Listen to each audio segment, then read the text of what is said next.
You were never supposed to hear this. That's how the letter began, typed on brittle paper, hidden behind a false wall in the ruins of Briar Glen Sanitarium, a facility the government denied existed until the foundations cracked open during the 1987 flood. No record of it on maps, no blueprints, no survivors, just concrete corridors sealed in rust and rot, and a chamber that should not have been built. Imagine this. A room with no doors, no lights, and no air vents. Just walls blackened by fingernails, a rusted drain in the center, and the smell, ammonia, iron, and something else. Something wrong. They called it Experiment 12A, but unofficially, it was known as the listening room. They said if you sat inside for more than 10 minutes, the voices would follow you out. Not hallucinations, not trauma. Voices that knew your name, that answered your thoughts, that waited for you to sleep. This was no ordinary asylum. Briar Glen wasn't designed to heal anyone. It was built for containment, not of people, but of phenomena, of ideas, of what some called invasive intelligences, entities that could only interact with our world through the minds of the broken. And so, starting in 1903, the U.S. Office of Neurological Advancement, ONAC, began identifying individuals with receptive cognition, not by therapy or consent, but by institutional disappearance. Men, women, and children abducted from hospitals, orphanages, and prisons, reclassified as non-existent and funneled here. Briar Glen became the cage. They weren't testing cures. They were testing thresholds. How much reality a human mind could absorb before breaking, how far a consciousness could be pushed before something else moved in. And the worst part, they weren't alone.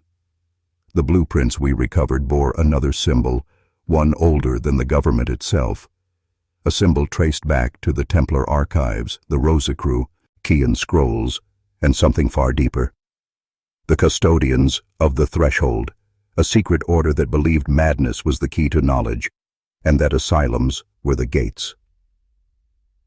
So, if your great-grandfather ever vanished from an institution, if your family tree has a name that's been struck out with ink, you may already be part of this story. You're watching the Macabre history, the Unseen Asylum Experiments. Please like and subscribe to my channel, and don't forget to press the bell icon. And if you're still here, welcome. You're no longer just a viewer. You're a witness. And once you witness, you never go back. They called it treatment, but the patients never left. Not through the front gates, not in body bags, just gone. The official records show a patient population of 413 at Briar Glen in 1911. But in 1912, after a mass staff transfer and restructuring of ONAC oversight, that number dropped to 76. No explanation, no relocation files, no death certificates, just a ledger note in red ink, reclassified for internal protocol. Those who remained spoke of the silent floor beneath the east wing, where the air shimmered, clocks ran backward, and the lights flickered even when the power was cut. One orderly, Harold Spence, scribbled notes in a Bible he hid beneath a floor tile. His last entry reads, "They're not mad, they're marked." Each one heard it, the voice behind the mirror, the ticking beneath the skin. I saw Mary Hensley speaking in Greek. She's never learned to read. Then last night, she spoke in my voice, told me how I'll die, smiling. Mary vanished the next day. Her room was locked, no broken windows, just her clothes folded neatly on the bed, and teeth in the sink, arranged in a perfect spiral. The asylum doctors weren't medical professionals. Most were recruited from military psych units or esoteric research circles. One in particular stands out, Dr. Elias Crane, whose credentials were fabricated and whose methods were never peer-reviewed. He wasn't studying illness. He was mapping consciousness like terrain, looking for thin spots in the psyche where something else might slip through. And in 1913, he succeeded. They called her Subject L9, a 9-year-old girl from Pennsylvania with chronic dissociative fugue. But the files tell a darker truth. She spoke 13 known and 2 unknown languages. She could predict rainfall within 17 seconds. And when placed in a sealed observation room, she etched something onto the glass from the inside, a sigil matching pre-Sumeri and ritual markings. What emerged wasn't just knowledge. It was presence. Witnesses described feeling watched, thoughts pulled, emotions not their own. One nurse bled from the eyes and claimed it was because she saw her real self and it wanted out. Elias Crane's own final log said, "We opened the gate. It opened back." And from that moment, Briar Glen stopped being a hospital. It became a lighthouse for entities seeking entry, using madness as the door and sanity as the sacrifice. The deeper you dig into Briar Glen, the less it resembles an institution and more a machine built to tune human minds into something else. In 1914, the layout of the facility was altered under Directive Theta ZX, a classified blueprint stamped with a compass and a 7-pointed star. The changes weren't for efficiency, they were ritualistic. Every hallway, every patient room, every ventilation shaft was aligned to acoustic harmonics, tones that, when activated, could induce hallucinations or, as they called it, dimensional openness. This wasn't pseudoscience. They had data, brain scans on copper plates, blood charts that looked like musical notation. Dr. Crane began referring to the basement levels as chambers of resonance. One was circular, with no apparent entrance, just a tunnel that narrowed into complete darkness. Another was tiled entirely in mirrored steel with no visible light source. But the strangest was room 223, which the staff nicknamed the choir box.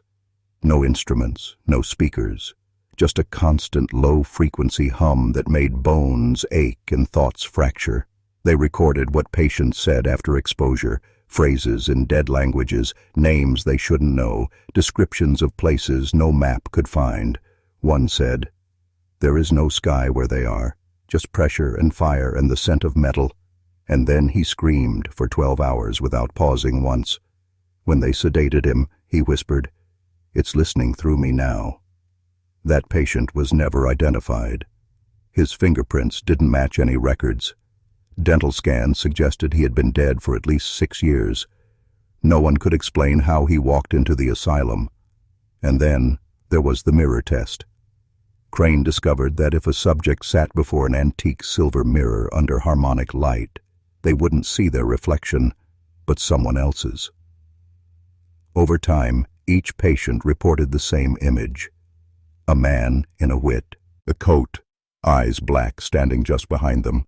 Some tried to reach through the mirror. One succeeded, up to his elbow.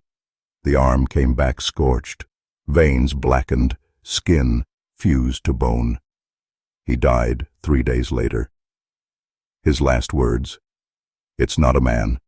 It's what comes after men." You need to understand, this was never about healing. It was about decoding how consciousness breaks, so something older could climb inside the cracks. And somewhere beneath Briar Glen, something was keeping score. By 1915, something had changed inside the asylum, not just in the patients, but in the staff. Nurses began reporting blackouts. Orderlies spoke in languages they didn't understand and couldn't remember later. Dr. Elias Crane became increasingly erratic, obsessively carving symbols into the wooden walls of his office, symbols that matched cave markings found in Neolithic tombs across Europe. He no longer slept. Witnesses said his eyes stopped blinking. One janitor claimed Crane stared at a blank wall for 9 straight hours, muttering, "They are almost through. This body is just a placeholder." What was coming wasn't a being.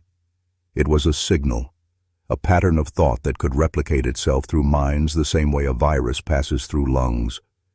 Crane believed that consciousness itself was a network, and madness was a gateway node, a rupture point that allowed ancient intelligences to migrate across time, space, and identity. And then, in November of that year, the asylum experienced its first event. Everything electronic shorted, clocks reversed for 19 minutes. Every patient in the West Wing stopped moving simultaneously and began humming in unison, a dissonant, droning sound that registered at infrasound frequencies low enough to make healthy people vomit or pass out. Several staff did. Those who didn't reported feeling like something had entered them. Not possession. Worse. Awareness. One nurse said, "I felt myself watching me from the inside." She gouged out her eyes later that night. Left a note behind. Vision is the first lie. In the center of the chaos, Crane stood in room 223, arms outstretched, head tilted back, mouth wide open, but not breathing. Audio tapes captured a sound coming from his chest cavity. Whispers layered on top of each other, dozens of voices speaking as one. "We are not many," they said. "We are one, waking." After that night, 41 patients vanished. No broken locks, no alarms, no bodies, just absence. Their names were scratched out of the records as if someone or something didn't want them remembered. And Crane, gone. Office sealed, desk empty, except for a final log etched into the wall. They have found the frequency. The asylum was only the test. The world is next. Briar Glen was shut down in January 1916. Official cause: structural instability. But in truth, something opened, and it's still open. And it's listening to you. In the decades following Briar Glen's abrupt closure, the town of Elders Hollow, already small and insular, grew silent and suspicious. Locals whispered that things had slipped through when the asylum was sealed, and that the ground beneath the building was still warm to the touch, even in winter. Children dared each other to sneak up to the rusting front gate. Most came back laughing, but a few came back wrong. One boy, age 11, stopped speaking for 5 years after spending 6 minutes near the fence.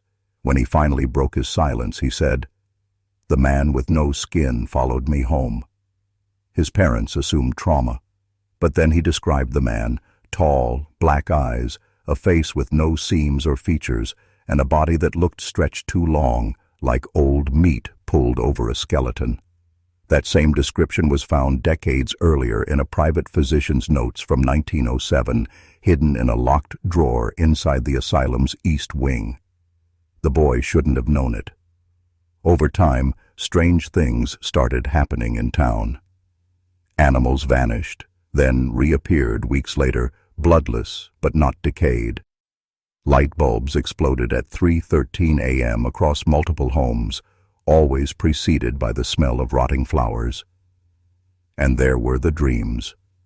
Dozens of people reported vivid nightmares where they stood outside the asylum and heard someone whispering their name from the other side of the door.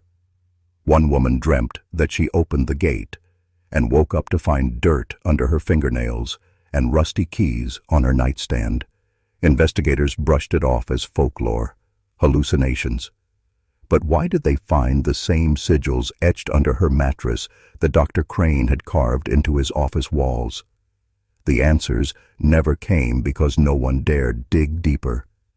The asylum wasn't just haunted, it was alive, pulsing, breathing, and sometimes it called people back, people with just the right kind of fracture in their minds, not broken on or to be institutionalized, just broken enough to listen.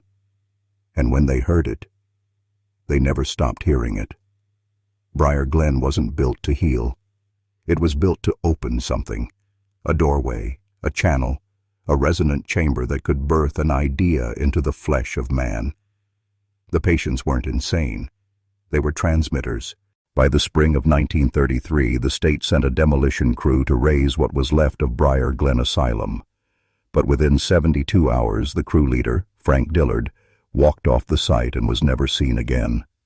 His final journal entry, later found in a burned-out truck 11 miles away, simply read, "It's awake. It's inside the brick." The men who stayed behind fared worse. 3 workers were hospitalized for self-inflicted injuries, claiming they were cutting the voices out. One was found in the basement boiler room, curled in a fetal position, humming a lullaby in a language no one could identify. The project was abandoned, declared structurally impossible due to unexplained sinkholes and equipment failures. But there were no sinkholes on the land before the asylum. The ground had been solid for centuries. What changed? Some said it was the architecture, that Briar Glen had been constructed on precise geomantic lines, an occult grid masked beneath the facade of medical advancement. Blueprints revealed non-Euclidean angles in patient rooms, walls that subtly widened or narrowed depending on where you stood, and hallways that appeared longer than the building itself from within. Researchers who studied these anomalies reported feeling pressure behind the eyes, nausea, and most commonly, the sensation that something was watching them from beneath the floorboards.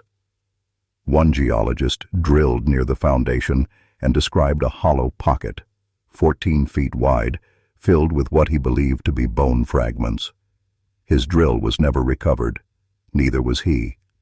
The remaining documents, many now classified or redacted, hinted at something older than the asylum that was tapped into, not accidentally but ritually. Dr. Horace Crane had written a letter dated 1894, never mailed, but discovered in the lining of his desk. It read, in part, "This place is not a place. It is a resonance, a hum, a membrane where something presses back when we speak too loud. The patients hear it, but it hears back." Whatever was sealed in that structure wasn't concrete or brick or blood. It was permission. Permission for something on the other side to listen. And the more it was listened to, the more it remembered the shape of a man. By late 1934, the town surrounding Briar Glen, once a thriving mill district, was fading into whispered memory. Windows stayed shuttered even in daylight, and no one walked past the perimeter after dusk. Children were warned, not with fairy tales, but with facts. Don't go near the stone gate. Don't answer if it calls you by name. The ruins had become something more than abandoned. They were avoided, like a wound on the land itself. But there were those who couldn't look away. One was Ruth Allerton, a folklorist from the University of Pennsylvania, who arrived under the guise of documenting rural madness myths. Her journal was meticulous, beginning with local interviews and ending in frantic, fragmented scrawl. Her final recorded words, written in jagged strokes. "The house breathes when you're alone. The floor sings beneath the dust. Something speaks in the gaps between thoughts. I am not me anymore." She was never found, but her tape recorder was, discovered on the grounds by a hiker in 1952. The audio is brief, 6 minutes of wind and then a low, undulating hum like a human voice held underwater. Some believe Ruth uncovered the true purpose of Briar Glen. It wasn't treatment, it wasn't even experimentation, it was containment. A failed attempt to bottle something not meant for this world, dressed up in the mask of psychiatric care. Dr. Crane had not gone mad. He had gone too far. His architectural designs, once thought eccentric, were traced to 14th century heretical schematics used by French mystics who claimed they could fold space into echo. They believed you could build a place where memory, time, and identity collapsed into a single room, and that this collapse might allow communication with what they called the precedent. Briar Glen wasn't a hospital. It was a mouth, and what was locked inside didn't die. It merely learned to wait. There are still reports, scarce but consistent, distant lullabies on static radios, sudden blackouts in the vicinity of the ruins, and people who visit out of curiosity but return mute, their eyes searching corners that aren't there. By 1936, Briar Glen's silence had matured into legend, its windows like eyes too tired to blink. The state denied its existence. Maps were redrawn, deeds erased, as if the land itself had no history. But beneath the rotting floorboards and broken tiles, something ancient remained. It wasn't built by Dr. Crane. It was older than the first stone laid. Locals spoke in hushed tones about a hollow saint, a figure that predated colonial settlement. This being, they claimed, fed on unspoken grief, a parasite of memory and guilt, attracted to sites of institutional cruelty. The asylum had simply given it a throne. One night, an amateur photographer named Douglas Marr snuck into the ruins, determined to disprove the town's nonsense. He took 5 photographs before sprinting back to town, never to speak again. Only one photo developed, a corridor that appeared to fold into itself, with walls that seemed wet, breathing. On the left side of the frame, a faceless silhouette, arms too long, mouth missing, standing just inches from where he must have stood. Marr burned his negatives, but the original hung in a Philadelphia curiosity shop for years before disappearing. The image became an icon in occult circles, rumored to induce seizures, memory loss, or intense dreams of drowning in breath. Meanwhile, survivors of the original staff, what few remained, refused to speak publicly, but privately confessed that they were not treating the patients. They were studying them, not for healing, but to trace where the hollow saint left its fingerprints.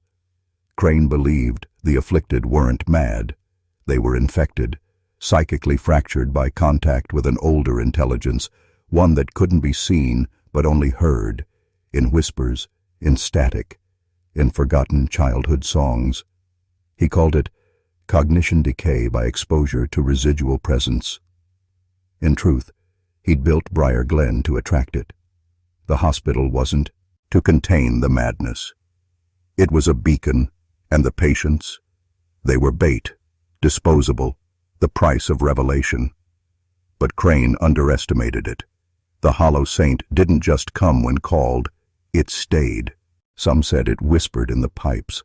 Others swore the rust patterns on the walls formed words in forgotten alphabets.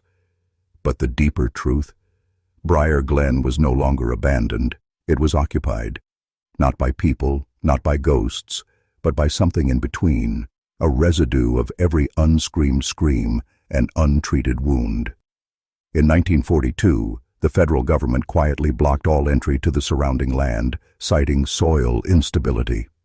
But satellite scans from decades later showed no erosion, only a perfect geometric depression, one not caused by nature, but as if the ground had been pressed in from above.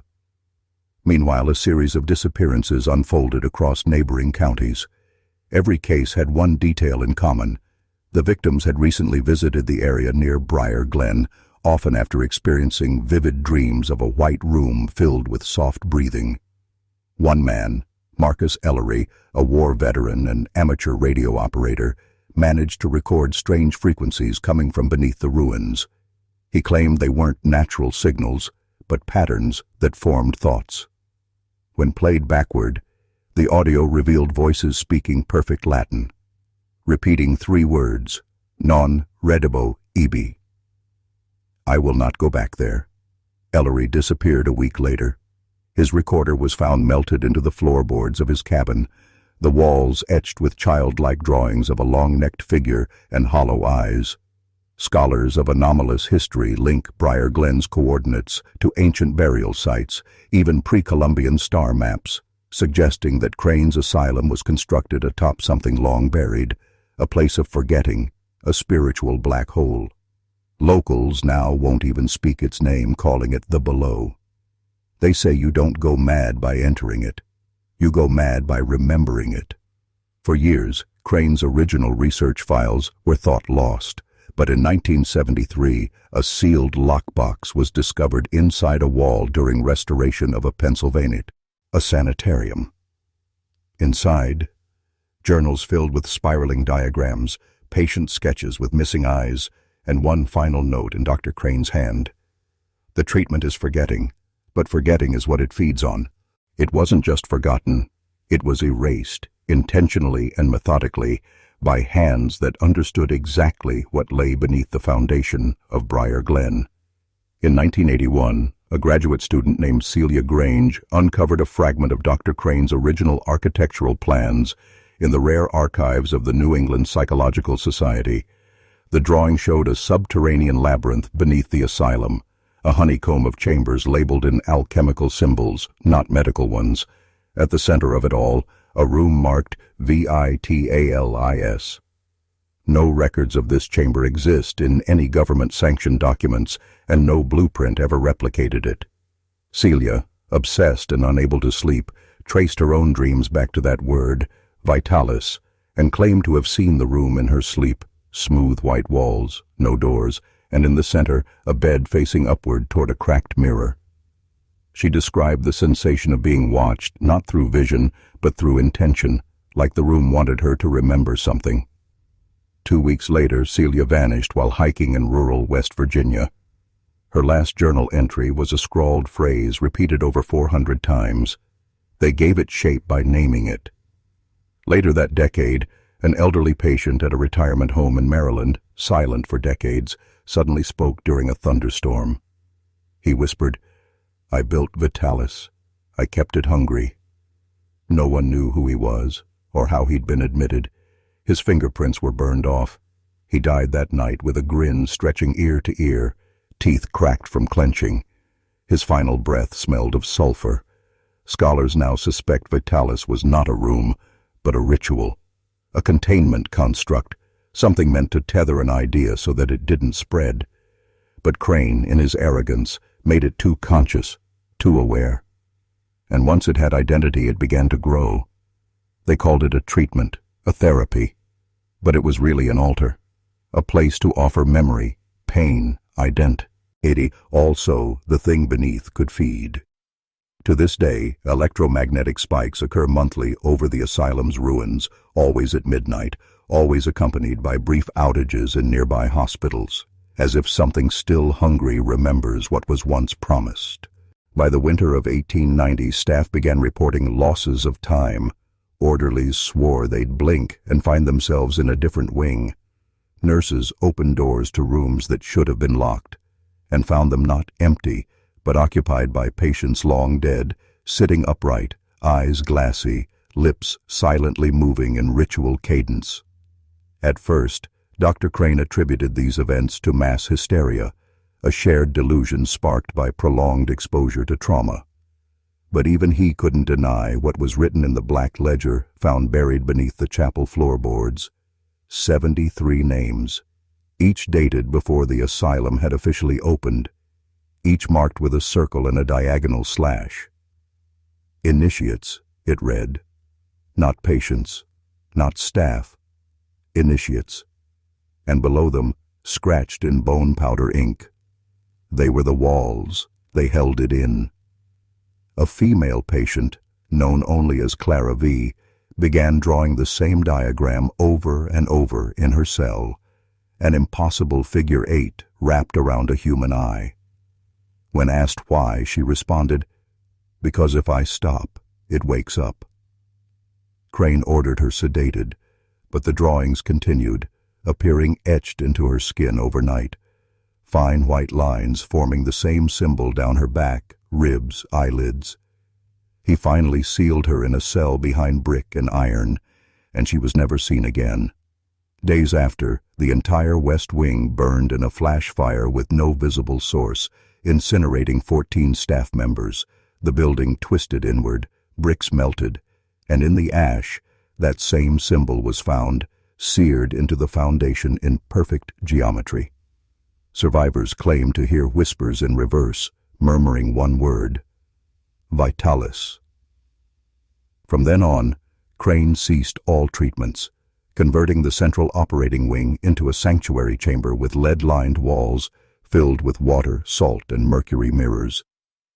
His notes became erratic. "It's not an illness," he wrote. "It's a presence. We invited it with memory. Now we must starve it of thought." But it was too late. The asylum no longer contained anything. It had become something else, something alive. And every time someone remembered Briar Glen, spoke its name, opened its files, they were feeding it, even now perhaps, even you are. The state, reeling from scandal and whispers of black alchemy, officially shut down Briar Glen in 1891, sealing the grounds with iron bars and concrete. But even in silence, the asylum breathed. Locals heard sounds, low droning hums, infant wails, and the scraping of nails across stone. A traveling journalist named Everett Wiles, determined to uncover the truth, bribed a guard and entered one rain-slicked evening with only a camera and a flask of absinthe. He was never seen again. Weeks later, his camera was found beside the asylum gate, every plate exposed, every image showing the same thing, a spiraling mass of faces where walls should be. Not screaming, not smiling, just staring. Authorities dismissed the photographs as double exposures, the work of an unstable mind. But others weren't so sure. A Catholic priest sent to perform rites at the site collapsed upon entering the eastern courtyard. He babbled scripture backward before seizing violently, clutching at something in the air that no one else could see. His final words: "No door, no floor, only mouths now." And still the air around Briar Glen grew heavy, metallic, like blood and ozone. Birds avoided it. The ground turned soft and worm-ridden. The moon above the facility appeared discolored in photographs, clouded by something that wasn't cloud. Some said the building had begun to pulse faintly, like a slow-beating heart beneath the skin of the earth. Those who attempted demolition met with fatal accidents: cables snapping, machines failing, workers impaled on falling steel.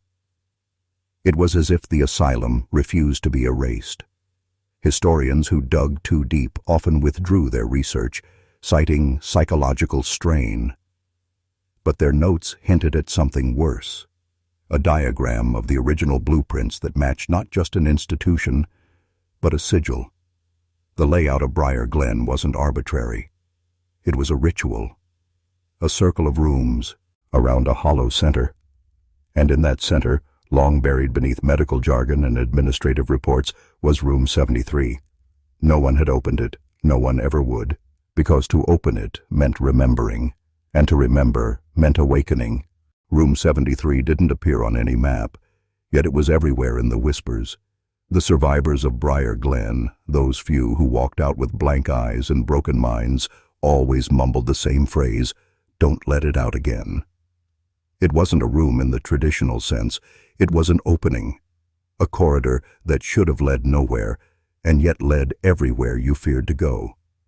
In 1932, a group of fringe psychologists under the Department of Human Welfare attempted to reopen the facility under a new name: the Briar Glen Research Annex. They claimed it would be a think tank for advanced study in human behavior, but their journals, unearthed decades later, told another story. They were trying to reach room 73. One by one, members of the team began to change. Dr. Nolan Gray, once a man of staunch rationalism, began speaking in ancient Sumerian and drew spirals with his own blood on every surface. Dr. Elsie Harrow cut open her arms and said she was mapping the veins of the building. And Dr. Julius Petron, their leader, wrote a single line before disappearing into the walls: "The room wants a body again." The public never knew. A fire was staged, a cover-up complete. But a janitor's son, 12 years old and curious, had hidden in the annex's vent shafts that night. He watched as a shape, not man, not animal, but remembered wrong, crawled from the sealed concrete of room 73. It didn't speak, but it sang, a humming drone that made the boy's teeth bleed. He never spoke again. In his adult years, he carved the number 73 into every mirror he owned. No reflection stayed normal. Some laughed, others beckoned. The building was condemned again, officially lost to time. But the foundations remain, and from beneath them there's still humming, an ancient lullaby sung by something that forgot how to die. By 1949, rumors of Briar Glen had begun to spread beyond hushed psychiatric circles. A small-time tabloid in Ohio ran a piece titled "The Room That Ate People," filled with grainy photos of charred bricks and fractured crosses. It should have been dismissed. But something in the image, the background barely visible, caught the attention of a retired Vatican archivist, a circular symbol etched in soot that predated Christian iconography.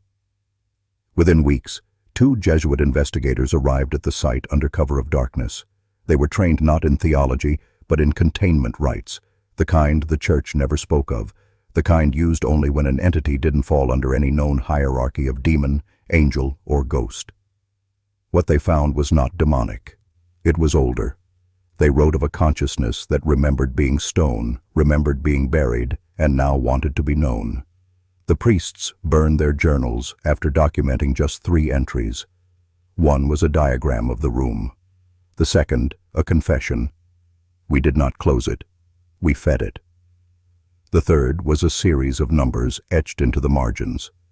Modern researchers later found that those numbers matched the brainwave patterns of children in terminal sleep experiments in the 1980s, thousands of miles away. The room wasn't just alive. It was reaching, in sleep, in trauma, in pain. Briar Glen was no longer just a place. It had become a pathway, one that knew your fears better than you did, and fed itself on your worst memories. In 1950, the property was purchased by a private defense contractor under a shell company. They sealed the foundation with industrial-grade lead and concrete and claimed it had been demolished. But satellites still pick up thermal readings from beneath the earth. And at exactly 3:07 a.m., the temperature inside those sealed layers spikes for 3 minutes and 13 seconds, like a breath being drawn. But nothing buried stays buried forever. Not when it's not dead. In the spring of 1963, a seismic anomaly was detected beneath the old Briar Glen site, just 3 weeks after a nearby orphanage reported a string of catatonic episodes among children during sleep. The symptoms? Reciting the same numbers the Jesuit priests had burned into their final entry, numbers no one had spoken aloud for over a decade. Something below the concrete was mimicking thought. Not memory, prediction. The phenomenon was named cognitive bleed, and its implications were catastrophic. The government moved quickly. A joint task force of neuroscientists, military engineers, and linguists, codenamed Project Synclight, was formed. Their mission: map the neural echo of the chamber, determine its structure, and seal it permanently. But the deeper they dug, the more they realized. It wasn't a chamber, it was a skull the size of a church, fused into the bedrock, its surface covered in faint hairline cracks, like veins. One scientist described the effect as looking into the geometry of pain. Some saw ancient languages burned into the bone, others, maps. One technician, upon translating a section, claimed it spelled out the names of the project team in order of death. He vanished the next morning. And when they scanned the lowest section, the LiDAR returned a horrifying truth. The skull wasn't just buried, it had bitten into the rock, a death scream frozen in mineral. They had not built Briar Glen over something ancient. They had built it inside of it. Project Synclight was shut down in 1966. All records were sealed. Anyone who worked on it either disappeared or was reassigned to facilities with no external contact. But one photograph from the site escaped censorship. A wide-angle black-and-white image showing rows of portable floodlights shining into what looks like a vast curved cavity underground. The walls lined with spirals, grooves, and something that looks disturbingly like teeth. The silence that followed Project Synclight wasn't ordinary. It wasn't bureaucratic forgetfulness or some dusty file drawer buried in Washington. It was engineered amnesia. A campaign of unmemory. Every map was redrawn. Every name altered. Briar Glen became nothing more than Parcel 54A, a code on a classified zoning chart. And then, something worse. Survivors of the site, those who had worked there, Even those who had merely visited began to die. Not by any weapon or traceable poison. Their bodies remained whole, but their minds hollowed. Forensic scans showed extensive damage to the hippocampus, as if something had unraveled their memories by hand. A few managed to record their final words, repetitions of the same phrase, "It is still listening." One psychiatrist, Dr. Raymond Ellison, attempted a forbidden experiment. He tried to speak back. He played the original choir chants from Briar Glen's last mass on a loop, hooked himself to an EEG, and began reciting the numbers found etched on the skull. What happened next should have stayed locked away. On the EEG monitor, patterns emerged that mirrored human fetal brainwaves, but moving backwards. His speech slowed, his eyes reversed dilation, and he collapsed in a seizure. Before his heart stopped, he scrawled something in his own blood. "The sermon is unfinished." After that, even the land itself started to resist. Digging equipment failed, compass needles spun, and then, in 1974, satellite footage showed a visible heat signature rising from the supposed cold site. It was breathing, at a rate consistent with REM sleep. They had not sealed it. They had put it to bed. But dreams leak. And what happens when the thing beneath Briar Glen wakes up, remembering what it was, and who tried to bury it? By the winter of 1980, the warnings could no longer be ignored. Animals near Parcel 54A began to disappear, not die, not decay, just vanish.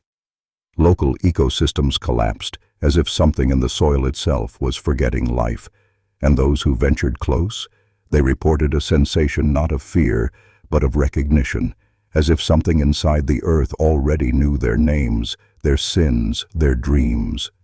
A journalist named Malcolm Yates, working for an underground publication called The Hollow Record, snuck onto the site with a reel-to-reel recorder. The last thing he ever published was one still image, a doorway of stone half buried in the hillside, flanked by two massive vertical slits that resembled eyes. He labeled it The Mouth. The tape he recorded that night, never aired publicly, circulated among black-budget circles. Those who heard it described it not as sound, but as memory made audible. The reel didn't play in real time. It adapted, warped, to the listener's childhood, warping intonation and pitch until the voice emerging from the static was that of their mother, or priest, or self. It always said the same thing. "You left me here."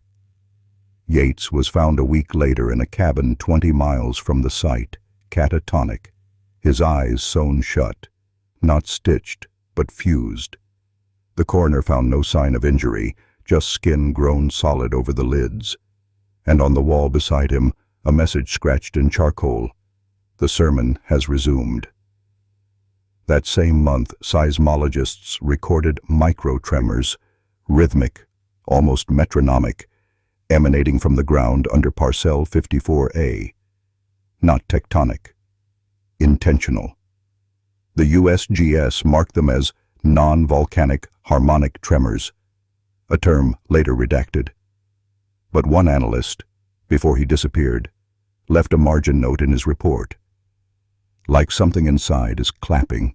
What the government did next wasn't an investigation. It was an erasure. Within a month, Parcel 54A was declared a biological quarantine zone due to a fabricated outbreak of hemorrhagic fever.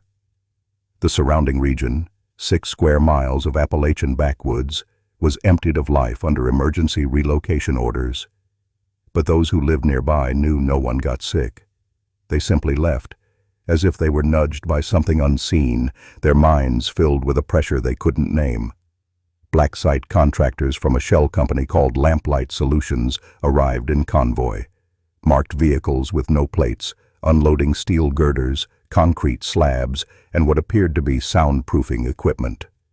A subterranean structure was built not above, but around the stone doorway. But the most disturbing addition was the installation of a pneumatic listening tube that extended into the earth, down into what the classified maps now called Chamber 7. The men who manned the tube wore soundproof hoods and rotated out every 72 hours. One by one, they broke protocol. They began speaking in archaic languages, writing in mirror script. And worst of all, they started sketching identical diagrams: a circular pit, 12 steps descending, and a pulpit made of bone. One technician named Roberts tore out his tongue and fed it into the tube, saying it needed the right voice. He was never prosecuted. The records show he was retired to Ashburton, a known euphemism for permanent sensory isolation. But the pulpit? It showed up again, not metaphorically, literally. In 1984, while reinforcing the lowest floor of the structure, workers discovered the very altar Roberts had sketched.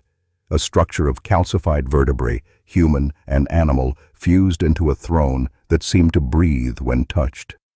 It was warm, damp, and bore carvings in a language older than Sumerian. One linguist tried to translate. He managed one phrase before he went mute forever. Let them kneel where time forgets. They called it the observation epoch.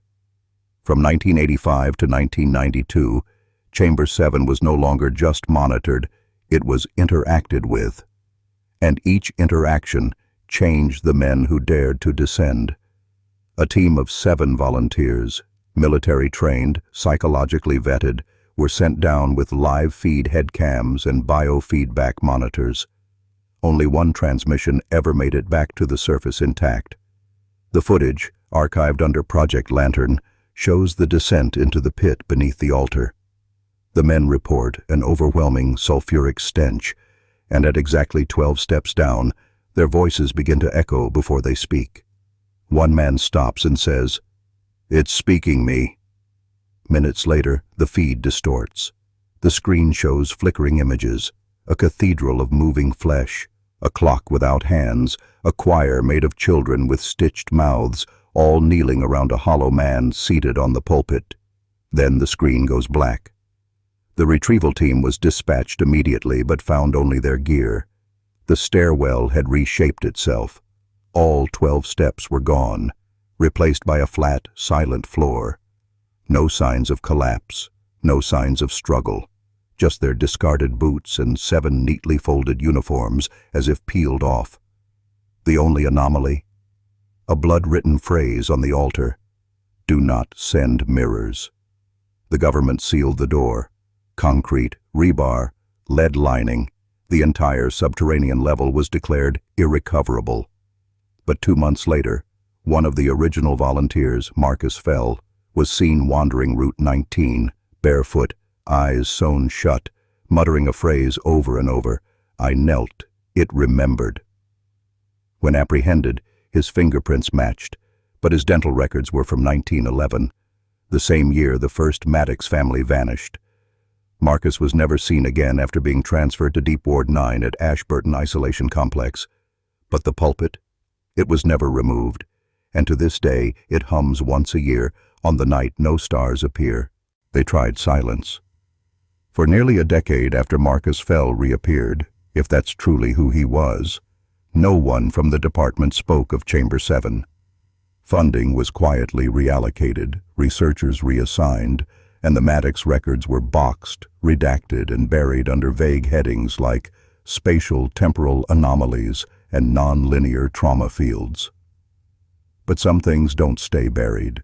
In 2001, during a mandated structural review following a minor quake, a private contractor named James Halderman accidentally accessed a forgotten maintenance shaft beneath the facility. His radio log, later leaked, recorded him saying, "This corridor wasn't on any blueprint. I followed it, but it circled back on itself. Same wall, same markings, same scorch marks, but I walked straight." Halderman never made it out. When search teams entered, they found his hard hat, 2 empty water bottles, and a looped recording on his still-functioning walkie that played his last words: "They remember the order of your thoughts." That corridor has since become known among internal files as the looping spine. But here's the part they didn't release publicly. The temperature inside that passage remained a steady 111 degrees, regardless of external weather. And the deeper you go, the more electronics begin to fail, not from heat, but from time displacement. An analog stopwatch carried in by one tech was later retrieved, though the tech was not, and the device had ticked backward for 46 minutes. Psychologists consulted on the file said this could only happen in a field where causality is no longer chronological. Chamber 7 wasn't just a haunted room. It was a site of reordering, where time, memory, and presence scrambled like a broken algorithm, always reassembling according to rules no living mind could grasp. And in the deepest levels of the Maddox estate, under floors that weren't on any map, something was still humming, a frequency that no ear could hear. But minds? They listened, and some minds broke in the listening. Marcus Fell's return didn't just haunt the institution, it changed it. He had no recollection of his departure, or at least claimed not to. His face bore new lines, his eyes, sunken, yet alight with a kind of predatory lucidity, never blinked when asked about Chamber 7. But staff reported more disturbing changes. Marcus now spoke in perfectly mirrored syntax on occasion, sentences that made sense only when recorded and played backward. A linguist brought in from the University of Vienna theorized that his brain had restructured around an inverted grammar engine, something never before documented in medical or psychological literature. But the real alarm came when Fell began painting. Without speaking, without prompting, he produced a series of black and white canvases, 33 in total, all depicting the same doorway, but from different impossible angles. Some showed the door from above, others as if seen through water or fractured like a broken mirror. The 33rd painting, though, was withheld from public or internal release. One intern reportedly viewed it and was hospitalized within hours, repeating only one phrase. He is behind the mirror, but ahead of the clock. That canvas was locked in sub-basement E, behind triple reinforced glass, and surrounded by magnetic nullifiers. Because the material Marcus used to paint it, samples later confirmed, was not oil or ink or blood. It was a substance not found on the periodic table, categorized by the lab as compound negative, a color that absorbed memory instead of light, a color that did not reflect. And when Marcus was finally asked why he painted it, his answer was chillingly calm. "I'm just reminding it where it left me." They removed the painting, but not the consequence. In the weeks following its storage, strange phenomena blanketed the research wing. Mirrors began to ripple, not like water, but like fabric in a slow wind. Clocks stopped, but only in room 22B, where Marcus had once been housed. No electronic recordings could be made past 3:33 a.m., as if time itself buckled under some unnameable pressure. Several staff members experienced identical hallucinations.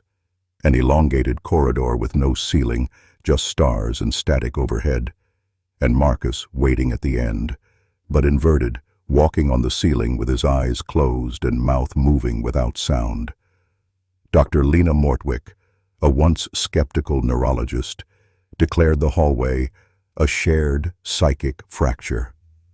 She posited that Chamber 7 was not a room, but a construct, a non-physical locus of inverted consciousness, a trap set not by man, but for man. The 33rd painting, she argued, was a map, a warning etched in paradox. What truly fractured the minds of those who stared into it wasn't what they saw, but what they almost saw. And what the compound negative pigment held wasn't just darkness, but an ancient memory, a reverse memory, older than time, from before time. She ordered the painting sealed behind a Faraday cage laced with powdered quartz, but the nightmares didn't stop. One orderly gouged out both eyes in the middle of the cafeteria, muttering, "It wants to see through us, not with us." Marcus? He never painted again. He simply stared into any reflective surface for hours, murmuring backward prayers in dead languages, as if waiting for his other self to return or escape. The attempt to bury the painting beneath layers of security only invited its influence deeper. Within days, archived security footage from other wings began to deform, pixels bleeding inward, footage running in reverse without tampering. A nurse named Felton discovered that his handwriting had begun to mirror itself perfectly, written backward without intention. He didn't notice until another staff member pointed it out. To him, it looked normal. Even patient files, typed, printed, and stored months earlier, had begun to change.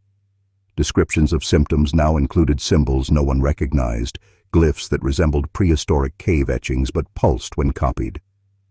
One file for Marcus had been updated with a line no one admitted to writing. He painted what we forgot we once were. Dr. Mortwick, desperate to restore order, authorized a psychological lockdown, enforcing sedation for those affected and attempting to destroy the painting through incineration.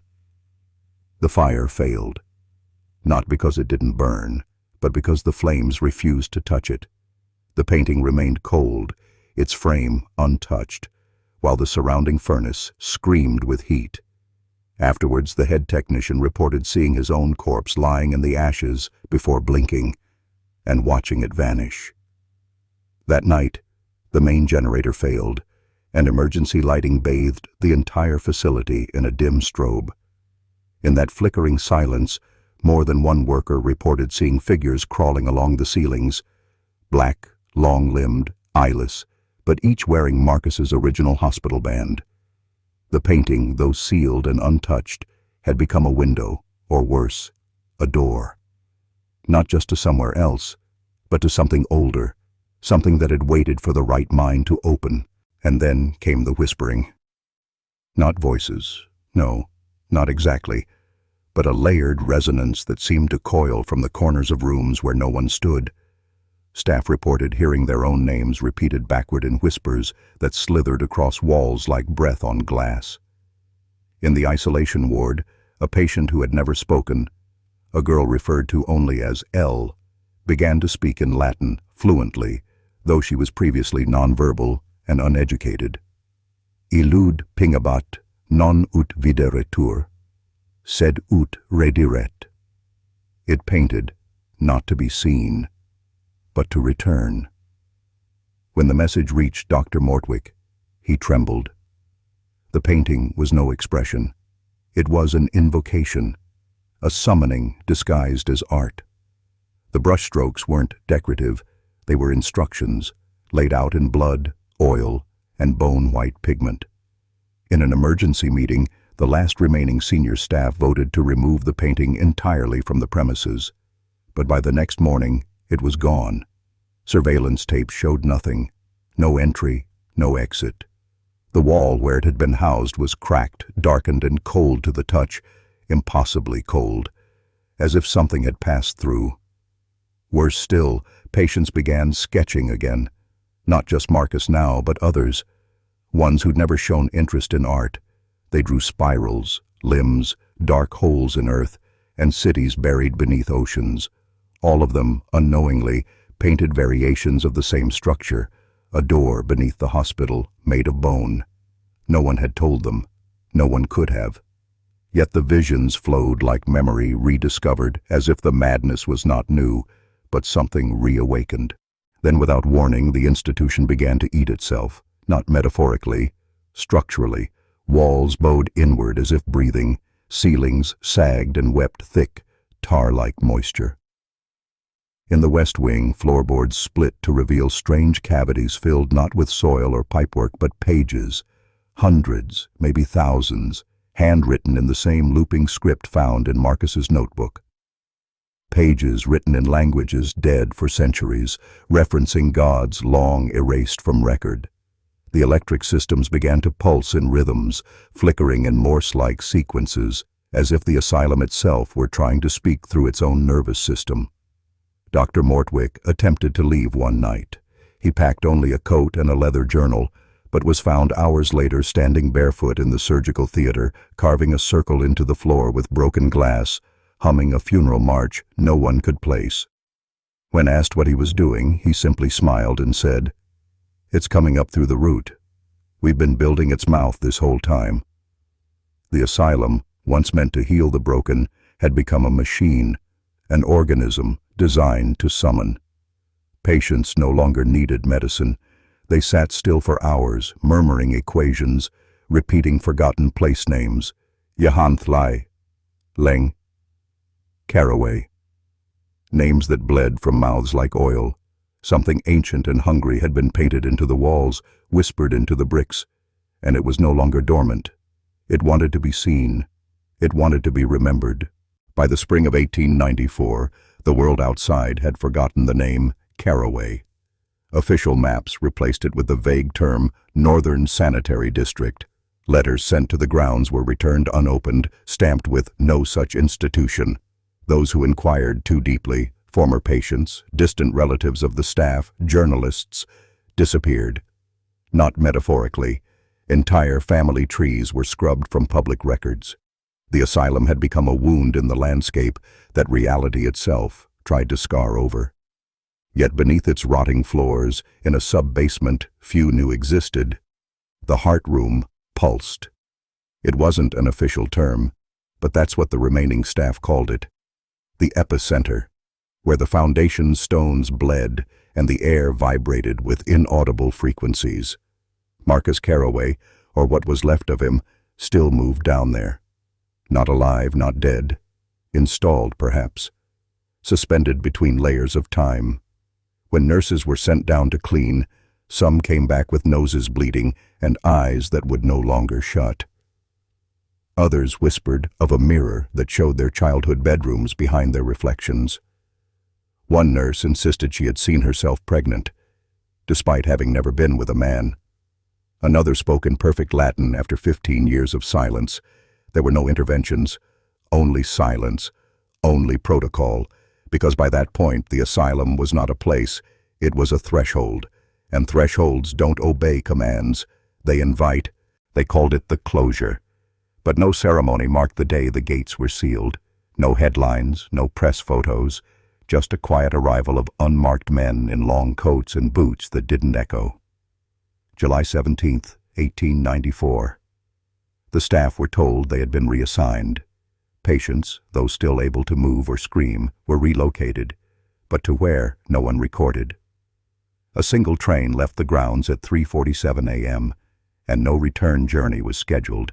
The asylum's final breath was not a scream, but a slow inhale, as if something beneath the floorboards had been waiting to be alone. That morning, the skies over the hillside darkened unnaturally. Birds flew backwards, and farmers 2 counties over found their pigs speaking in children's voices. The building was encased in iron supports, its windows bricked over from the inside. The sub-basement, it said, was never sealed. They tried. Cement melted. Workers vomited up teeth. The final team that descended, 9 strong, left no trace except a single leather boot, its laces tied neatly beside a puddle of rust. And then the gates were chained shut, not with locks but with symbols, cut into the metal by a tool that sparked without fire.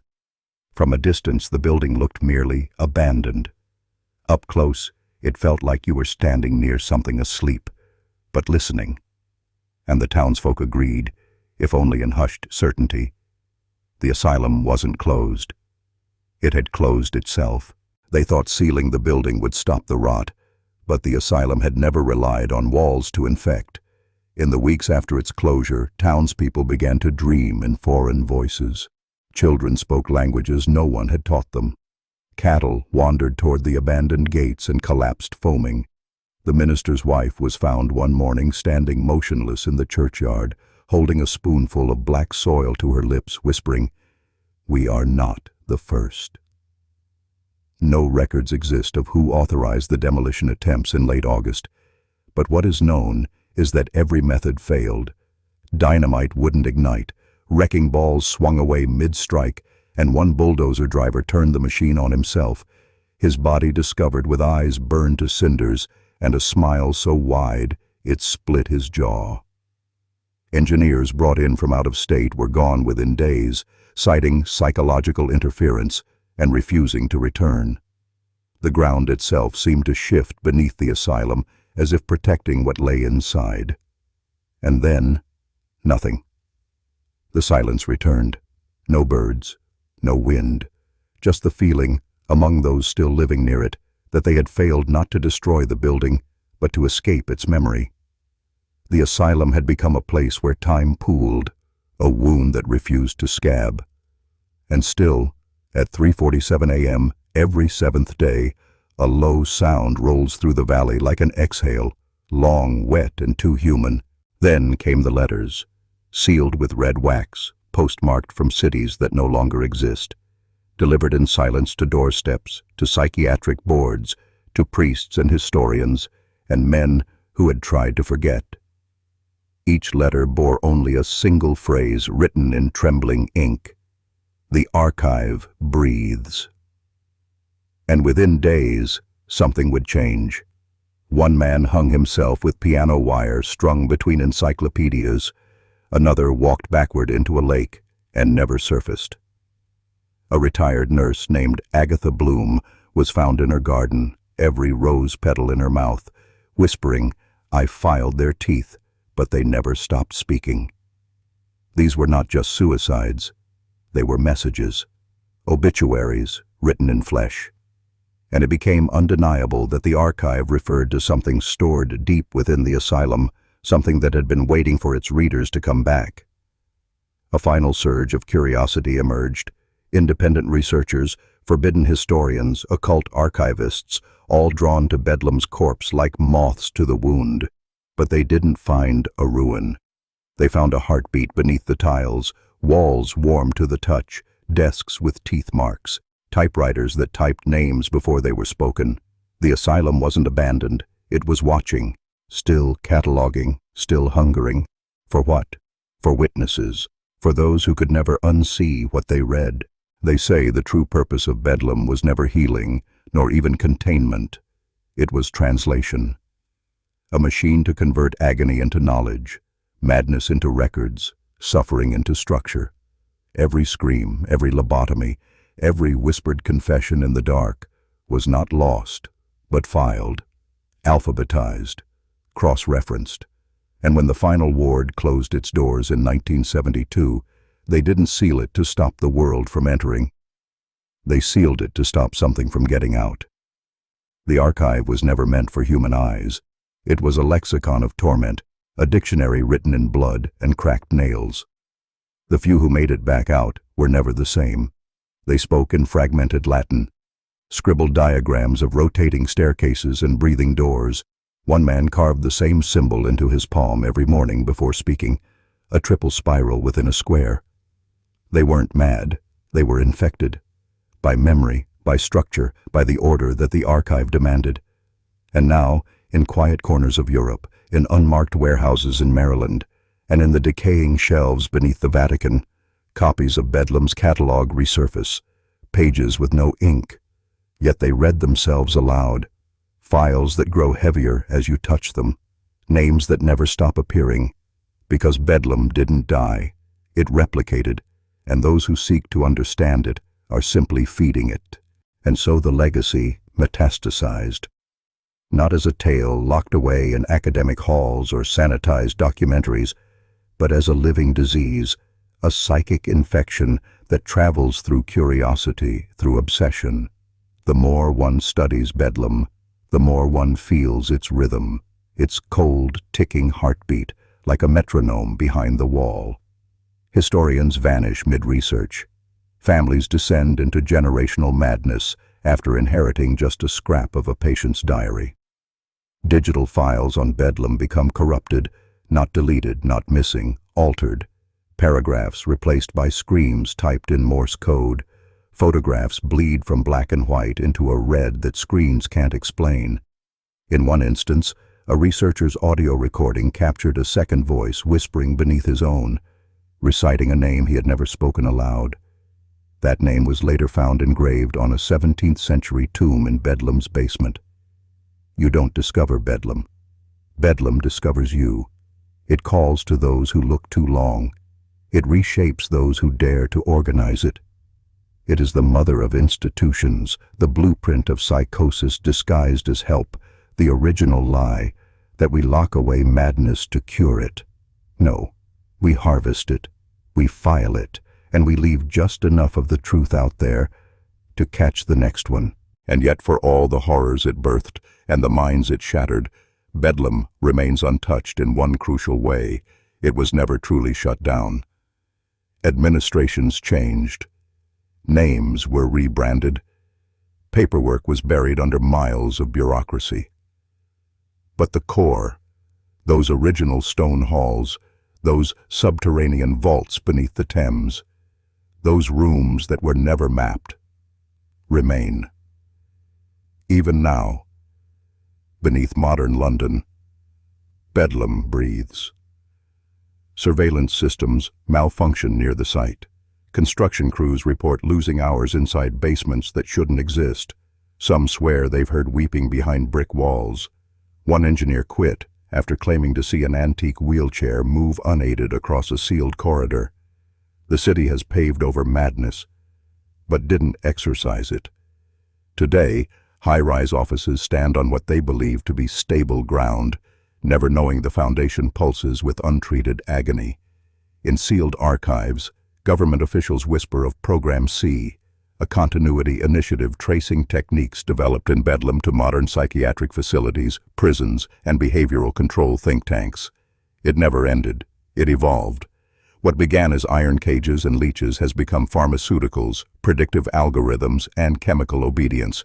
Bedlam is not history. It is the template, a blueprint etched in blood and strategy, ensuring that the world believes in its own madness while obeying the institutions that administer it. And so, we arrive at the edge of the abyss, the final truth they tried to bury beneath centuries of soot, denial, and whitewashed archives. Bedlam was never a hospital. It was never about healing. It was never about the mad. It was about control. It was a cathedral of suffering, erected not by healers but by social engineers cloaked in the garb of medicine. They built a mechanism that could reclassify nonconformity as disease, rebellion as delusion, grief as dysfunction. Once labeled, you were no longer human. You were patient, object, problem, and thus property. The blueprint born in Bedlam infected every structure of modern power: mental institutions, re-education centers, black site prisons, algorithmic wellness apps. All share its DNA, all born of the same psychic rot that believes suffering is a resource, that madness is manageable if weaponized. What happened in those halls never truly stopped. It scaled. We still live under Bedlam's shadow. Only now the walls are digital, the restraints are behavioral nudges, and the orderlies wear badges that say, "Trust the process." There was never a cure, because the sickness was never in the patients. It was in the system. The lunatics didn't run the asylum. The asylum was built by the lunatics, and they never left.